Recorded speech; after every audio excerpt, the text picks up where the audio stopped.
Here's 5 things I wish someone told me before I entered the one-on-one scene. This is episode 1 of becoming the top guard on the one-on-one scene, and y'all have had a few different series from me, but this one's to stay.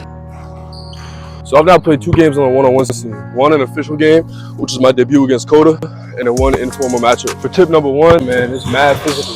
The game is much more physical than I was warned that it was going to be. When you play 5-on-5, you got to keep your hands off. In one-on-ones, there's hand checks, there's pushing, there's shoving, they're tapping you on the stomach when you shoot, and you got to be able to adjust that, and you got to be able to make sure your play style is conducive to you being able to take those hits. So the bonus tip for tip number 1 would be an ability to use the bump fade is mad important.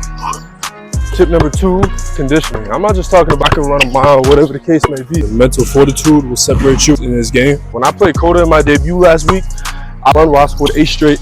He came back, scored 9 straight. I went on a run, scored 7 straight. Mentally, you can't ride a wave of momentum either direction. And as Proverbs 24:10 says, you're a poor specimen if you can't handle the pressures of adversity. It's definitely like feed off the crowd's energy, but don't let it dictate the way you play or get too caught up into it. And tip number 3 is your ability to cover ground and to change direction. You got a player in front of me, right? And I go like this, versus if I set it up and I push out, right? And then I can change direction. And having the ability to change speeds and angles on the floor is super important. Tip number 4 is very important with aggressive defenders. Instead of just sitting like here, I'm ripping low, I'm keeping the ball hot, I'm staying the threat, but I'm protecting the ball. I get a reverse pivot, and then you can use the pivot, cross out of it, and a change of direction off the cross jab is super effective too, like this. We gotta go like retreat, set up a cross, and next thing you know, you're 3 dribbles into a 4 dribble limit. The 1 cross dribble, next thing you know, you got them on your heels. Now tip number 5 is the last tip I got for you guys today. It's used to the step through. Y'all have seen me train it a lot in my videos. We have opportunities to play off of our pivot. You aren't trapped to just a shimmy fade either direction. It could be a threat from here. I set it up. Now if he's pressing up, I can take 1 step right to the rim. I just got a layup instead of taking the contested 10-foot jump shot.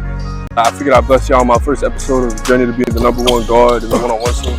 Like I said, I just started this one stuff, just started making content like 4.5 months ago. July 11th is my next big opportunity. I'm playing with Legacies. They're coming out to Long Island, so y'all gotta pop out for that. That's the one I'm really taking serious for my next one.